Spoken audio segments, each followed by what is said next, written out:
Welcome back to my channel. Today's story is not for the faint of heart, because beneath the glittering facade of sister wives, beneath the smiles, the family dinners, and the public declarations of love and faith, there lies a secret so dark, it redefines what betrayal truly means. For years, viewers watched the Browns live what seemed like a picture-perfect polygamous life. Love, unity, faith, and family, those were the promises. But what if I told you that behind closed doors, those promises were systematically broken, not by chance, but by design? For over a decade, the Brown family has been sold to us as a story of perseverance and unity through chaos. We've seen the highs, the laughter, the weddings, the milestones. And we've seen the lows, the heartbreaks, the separations, and the implosions. But what if all of that was only the surface? What if the true story wasn't about plural marriage collapsing, but about a father betraying the very legacy he swore to protect? According to sources close to the family, a dark financial conspiracy has been quietly unfolding for years, one that could explain everything: the tension, the division, and the deep mistrust among the children. They call it the children's inheritance plot. And it all begins with one man, Kody Brown, and one powerful influence, his fourth and only legal wife, Robyn Brown. Allegedly, under Robyn's persuasion, Kody drained a secret long-term investment fund that was meant for all 18 of his children, and funneled that money into private trusts benefiting only Robyn's kids. This wasn't simple favoritism. It was a calculated act of financial betrayal, cloaked in the innocent language of estate planning. But to understand this betrayal, we first have to understand the promise that started it all. In the early days of Sister Wives, Kody Brown built his image as the ultimate patriarch, a man devoted equally to each of his children. He said it himself countless times: "I love all my kids. Every single one of them is a piece of my soul." He vowed to provide, to protect, and to build a legacy that would outlast him. And for a moment, it seemed real. The family talked about unity, faith, and shared prosperity. But behind that public promise, a secret financial plan was taking shape. According to a source we'll call the Ledger, someone once directly involved in managing the Browns' financial affairs, back in 2012, when the family was thriving in Las Vegas, the wives and Kody agreed to something monumental. They created a private multi-million-dollar investment fund. They called it the Brown Progeny Fund. 10% of all their collective income, from TLC salaries, book deals, and business ventures, was to go straight into this fund. Its purpose was noble: college tuition for every child, wedding funds for each son and daughter, down payments on first homes, so none of their children would ever face the struggles their parents once did. And the rules were clear: 5 trustees, Kody and his 4 wives, would manage it. No single parent could touch it. Any withdrawal required a majority vote. It was the physical manifestation of their family motto: love should be multiplied, not divided. Except, it was divided, slowly, secretly, fatally. As the years passed and the cracks in the family began to show, that sacred promise began to disappear. The fund, the one meant to lift up every child equally, was allegedly rewritten, restructured, and quietly rerouted under new control. Who benefited? Robyn's side of the family? While the original children, Christine's, Janelle's, and Mary's, struggled to pay for school, weddings, and housing, Robyn's kids seemed to enjoy unseen advantages. Take Kody Brown, Christine's daughter. We watched her plan her wedding on a tight budget, joking online that she was part of the student loan club. Imagine that, taking on debt while her father and stepmother allegedly sat on a hidden fund designed to prevent exactly that. Or Garrison Brown, Janelle's son, a soldier disciplined and determined who saved over $336,000 of his own hard-earned money to buy a home in Flagstaff. No inheritance, no trust assistance, just grit, independence, and silence. And it's that silence that's the most chilling part of this story. Because if this fund really existed, and if it was really drained, then the betrayal wasn't just financial. It was spiritual. It was a father's promise turned into a weapon. A war for control of the future disguised as love. And the deeper we dig, the clearer it becomes. This wasn't just about money. It was about power. About rewriting the legacy of who counts as family and who gets left behind. This is only the beginning, because the paper trail, the shell companies, the private trusts, the quiet transfers, tells a story that TLC never dared to air. Stay tuned, because what comes next will shake the foundation of everything we thought we knew about the Browns, and expose the kind of betrayal that no camera ever caught. no camera ever caught. Tonight, we're peeling back the most haunting chapter in the saga of the Brown family. A chapter written not in ink, but in quiet betrayal, hidden signatures, and the silent suffering of children who were promised everything and received nothing. Let's start with one name that has come to symbolize hard work, independence, and quiet dignity. Garrison Brown. A young man who didn't inherit a future, he built one. On social media, he shared glimpses of his long work hours, his side hustles, the sweat and struggle behind every brick of his self-made life. A remarkable feat for someone so young, a man who should have been cushioned by a family fortune that was supposedly created for him and his siblings. His mother, Janelle, beamed with pride, telling anyone who would listen that her son was strong, driven, unstoppable. But beneath that pride lingers a heartbreaking question. Why did he have to fight so hard for something that was already promised to him? There was a fund, a secret financial foundation called the Brown Progeny Fund, designed to secure the futures of all 18 children. It was meant to pay for education, weddings, first homes. And yet here was Garrison, working double shifts, saving penny by penny for a down payment that should have been his birthright. And Garrison's story is just one thread in a tapestry of broken promises. Consider Madison Brush, Janelle's eldest daughter, a woman who has faced unimaginable challenges with grace and courage. When her daughter, little Evie, was born with Fatco syndrome, a rare condition that required multiple surgeries and the amputation of her leg, Maddie and her husband Caleb didn't hide their struggle. They opened up about the overwhelming cost of care, about fundraising and prayers, about resilience and survival. They never asked for sympathy, but the question remains, where was the family safety net? Where was the progeny fund that was meant to protect the next generation from exactly this kind of hardship? Because when tragedy struck, when it was time for that secret fund to fulfill its purpose, there was only silence. A silence so deep it echoes. And Maddie and Garrison are not alone. Logan, the eldest child, living quietly, working tirelessly, far away from the cameras. Aspen, a college graduate building her life from scratch. Leon, carving out their own path, strong and independent. These are the OG kids, the ones who built the family's brand with their smiles, their innocence, and their loyalty. They were sold a dream of unity, of shared strength, of a collective family legacy. But what they live now is rugged individualism. They are the workers, the hustlers, the survivors. And while that is admirable, it's not what was promised. Now let's cross over to another world, the world inside the Flagstaff mansion. The world of Robin's children, Dayton, Aurora, and Brianna. Let's be clear, these kids are innocent. They didn't ask to be at the center of this storm. But what's unfolding around them reveals a painful truth about how money and loyalty were distributed behind closed doors. While the original 13 children scraped and sacrificed, whispers began to spread. Whispers of privilege, access, and quiet abundance. It begins with Dayton. While most students at Northern Arizona University juggled jobs and loans, sources claim that Dayton's tuition and living expenses were fully covered. No loans, no side jobs, just comfort and focus. A rare privilege that, according to insiders, was not extended to his older siblings. Then came the cars. Flagstaff locals talk about it like urban legend. The day Aurora and Dayton each received brand new vehicles for milestone birthdays. Not hand-me-downs. Not used, brand new. Meanwhile, Janelle's kids were out there saving for years just to buy their first beat-up used cars.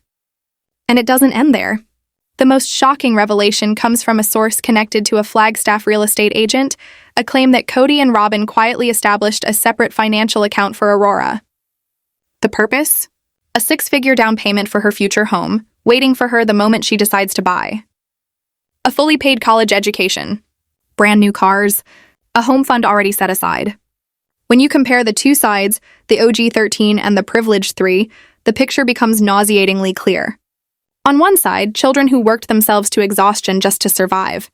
On the other, children who were quietly handed everything the Progeny Fund was created to provide. This isn't mere favoritism. This is something far darker. This, according to insider theory, was a corporate coup. A hostile takeover of the children's future disguised as legal estate planning. So how does a man dismantle a system that was designed to protect everyone equally? How do you rewrite a family's financial constitution without anyone noticing? The answer lies in paperwork. Quiet legal maneuvers masked as procedural updates.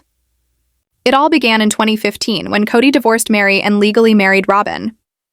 To the public, it looked like a technical move, a way to legitimize Robin and her children. But to those who understand the family's finances, it was a devastating shift in power. Our insider, the Ledger, claims that once Robin became the legal wife, a charter amendment was made to the trust's structure. Kody presented it as estate planning, a way to streamline things, make them modern, efficient, legally binding. He and Robin brought in a new lawyer, someone outside the family's usual circle, and under the guise of paperwork and progress, they rewrote the bylaws.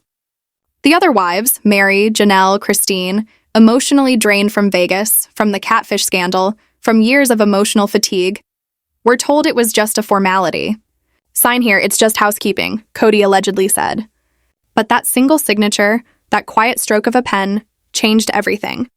Because what they were signing wasn't just paperwork. They were signing away the power to protect their children's inheritance. And from that moment on, the trust that was once governed by 5 voices became controlled by 2, Kody and Robin. The rest of the family had no idea that in the name of estate planning, their children's futures had been quietly rewritten. And the fund that was supposed to unite them all had become the tool that divided them forever. What I'm about to share with you is one of the most shocking and heartbreaking revelations to ever come out of the Sister Wives universe. A story that blurs the line between faith, family, and financial betrayal. It all began quietly with a single amendment, a legal clause buried deep within the family's trust documents. On paper, it looked routine, almost boring. In the event of a family restructuring, the primary legal authority defaults to the sole legal spouse and patriarch. But that single sentence changed everything. In that moment, the Board of Trustees, once shared by all 4 wives, was dissolved. Janelle, Christine, and Mary were stripped of power, reduced to advisors with no voting rights, no legal influence, no voice. In one swift stroke, Kody Brown crowned himself the undisputed ruler of the Brown family fortune. He didn't march into a bank and steal cash. That would have been too obvious, too reckless. No, Kody's betrayal was surgical. He needed to believe he was still the hero of his own story, a misunderstood patriarch, doing what's best for his family. So he began what one insider called a slow-motion heist. One by one, over several years, Kody authorized large withdrawals from the family's progeny fund, the very account meant to support all 18 of his children equally. Each transaction was dressed up in legitimacy: education expenses, investment diversification, future family ventures. But the truth? The money wasn't being used. It was being moved.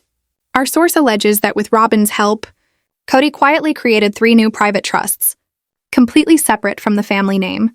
Trusts designated solely for Robin's children, Dayton, Aurora, and Brianna.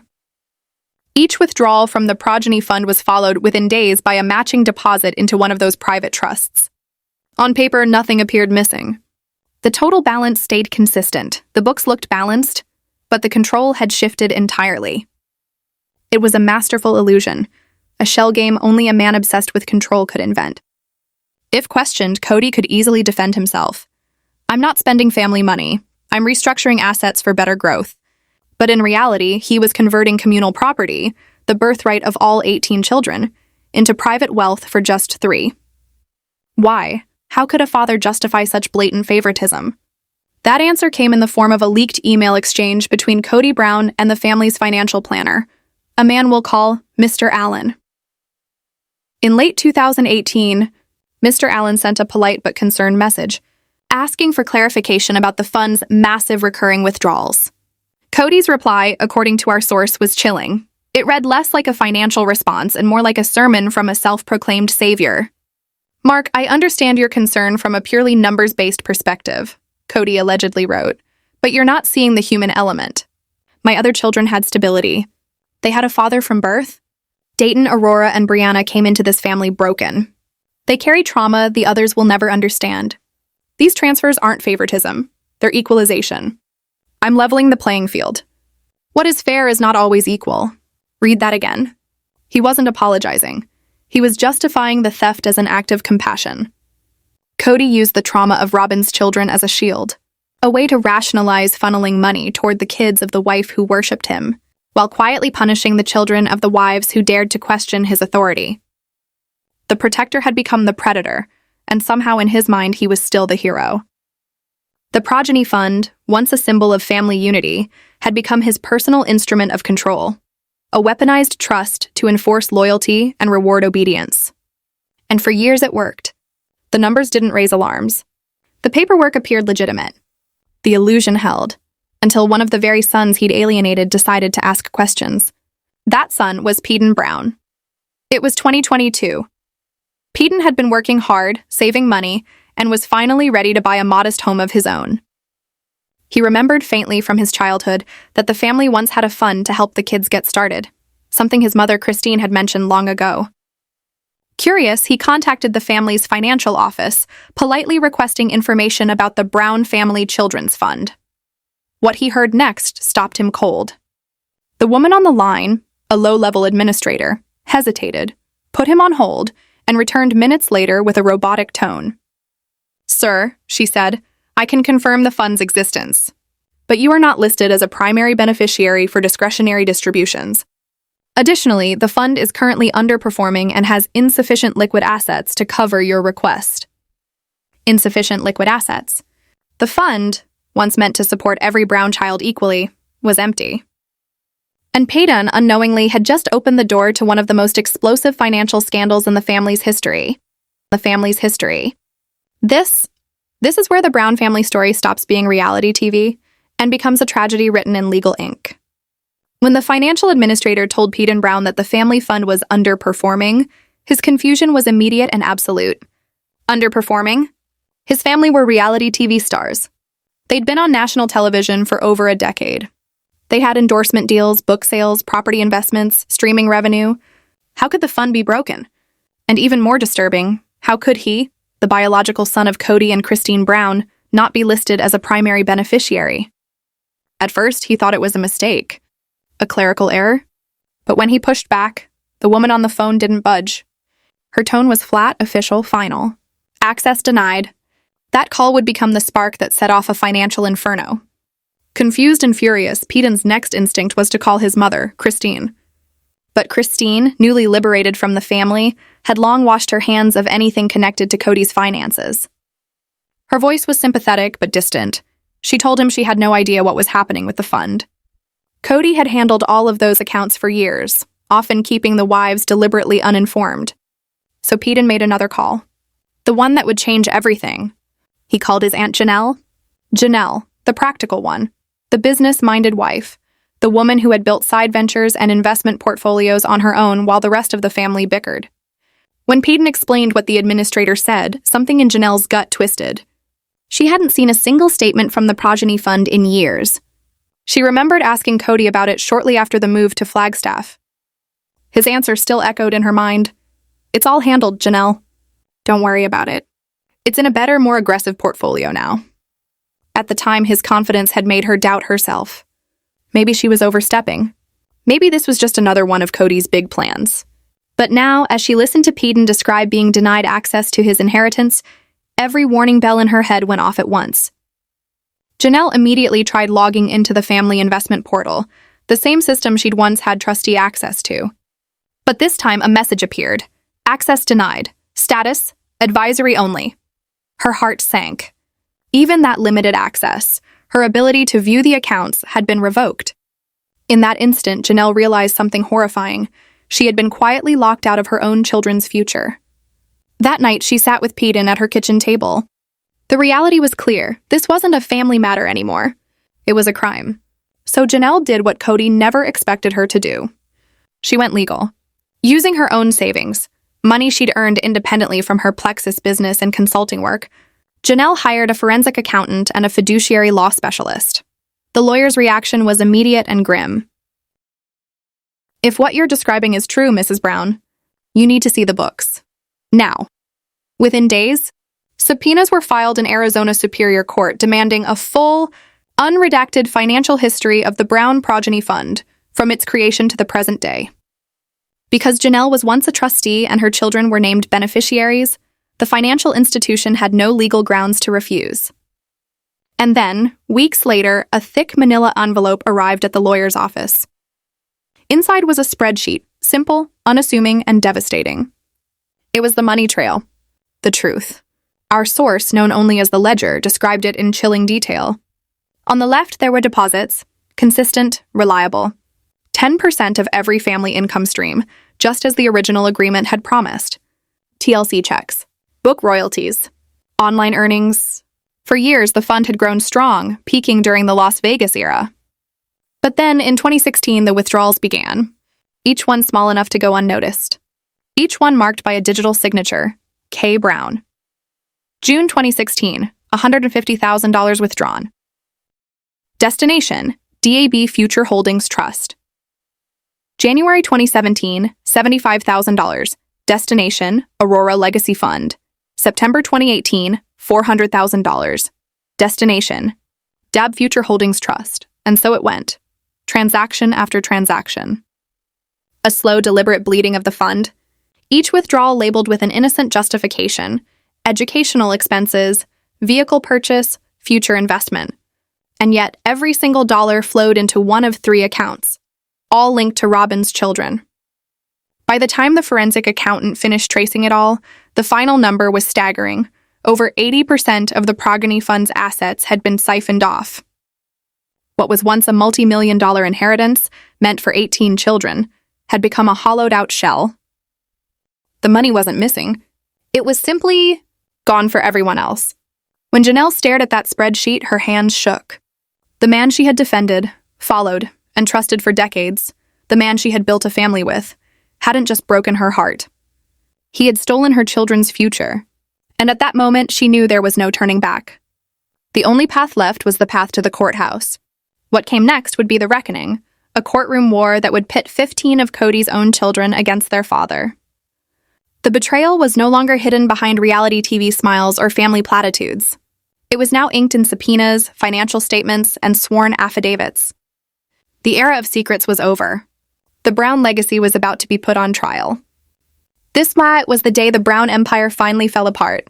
The day the truth, buried under decades of denial, favoritism, and spiritual manipulation, was dragged into the harsh light of a courtroom. Depositions were taken. Financial records from every corner of the so-called family trust were subpoenaed. For the first time, every number, every wire, every reallocation of funds was laid bare. And at the center of it all, sitting with that same rehearsed confidence, was Kody Brown. His defense? Predictable. The same line he'd rehearsed in emails, family meetings, and TLC confessionals. He claimed he was the patriarch, the sole trustee, and that his decisions, however questionable, were made for the good of the family. He argued that Robin's children simply needed more, that he wasn't stealing, he was parenting. But that defense shattered the moment the plaintiff's lawyer, Ms. Shapiro, a calm, unshakable litigator from Scottsdale, stood up. Her tone was cool, almost surgical. She reminded the court that a trustee's duty is not to their feelings, not to their favorite wife, not even to their sense of spiritual authority. A trustee's duty is to the terms of the trust, and to every beneficiary equally. And that's when the real drama began. Using clips straight from Sister Wives itself, she projected scene after scene of Kody promising equality, promising that every child, every wife, every family unit was one. Those clips meant to glorify him now condemned him. The irony was painful to watch. The courtroom became a mirror of the broken family. On one side sat Janelle, Christine, and nearly all the adult children, the originals, faces hard with years of betrayal. On the other side sat Kody and Robin, shoulder to shoulder, her face wet with tears that looked as practiced as his excuses. Behind them sat Dayton, Aurora, and Brianna, children caught in a war they never started. When Kody took the stand, he carried himself like a fallen king forced to answer to peasants. His answers to his own lawyer were confident, even smug. He painted himself as a benevolent father, a man burdened with impossible choices. Then Ms. Shapiro approached. She didn't yell. She didn't accuse. She just began cutting. "Mr. Brown," she said, "please confirm the purpose of the Brown Progeny Fund as it was established in 2009. Kody adjusted his tie, his voice trembling slightly. "It was to help our children, all of them, build their futures." "All of them?" she asked. "Yes. And you were a trustee from the beginning?" "Yes." "You understood your duty was to all of the beneficiaries equally?" Kody hesitated. "My duty was to the family. I'm the patriarch." That's when she hit the button on her remote, and a spreadsheet appeared on the screen behind her. The numbers glowed like a confession. She began walking through them one by one. On June 12, 2021, you authorized a withdrawal of $150,000. 2 days later, that money was deposited into a new account, the DAB Future Holdings Trust. Can you tell the court who the beneficiaries of that trust are? Kody shifted, looked at Robin. She nodded faintly. He swallowed hard. Dayton, Aurora, and Brianna. The silence was deafening. So, Ms. Shapiro said softly, you took money from a fund meant for 18 children and placed it into a fund meant for 3. Is that correct? Kody bristled. I was reallocating assets. I was protecting the most vulnerable. She didn't even flinch. She simply opened another file. When your son, Kody Brown, a veteran who served this country, applied to the fund for a down payment on a home, he was denied. The reason given, insufficient funds. Was that true, Mr. Brown? Kody's jaw tightened. The market was unstable. The market, she repeated, or the fact that you had transferred over 80% of the fund into accounts for your wife's 3 children. Kody didn't answer. The courtroom waited. She leaned closer. Did you tell your son that the reason he couldn't afford a home was because you had already given his share to his adopted siblings? His voice cracked. It wasn't his money. It was the family's money, and I decide where it goes. And just like that, the mask slipped. Ms. Shapiro didn't need to argue anymore. The damage was done. She softened her tone, lowering her voice until the courtroom leaned in. Mr. Brown, she said quietly, you had 15 other children. You saw them struggle, working 2 jobs, taking loans, fighting to build lives for themselves. You had a fund meant to protect them. Yet you chose to protect only the ones who still called you dad. Why? That question shattered him. His shoulders slumped. His breathing quickened. And then he broke. Kody Brown, the self-proclaimed patriarch, began to sob. Not polite tears. Heaving, choking sobs that echoed through the courtroom. You don't understand, he cried. They turned on me, my kids. They disrespected me. Christine left and took Truly. Janelle let her sons curse my name. They all abandoned me. Robin's kids were the only ones who stayed loyal. They still respected me. They still saw me as the father. He pointed toward his sons in the gallery, his voice trembling with fury and pain. Why should I reward betrayal? Loyalty deserves protection. I was protecting the only part of my family that still loved me. When he finished, the silence was unbearable. Even the judge's gavel didn't dare interrupt the truth hanging in the air. He had confessed it all. Not just to financial mismanagement, but to emotional manipulation. To weaponizing love. To monetizing loyalty.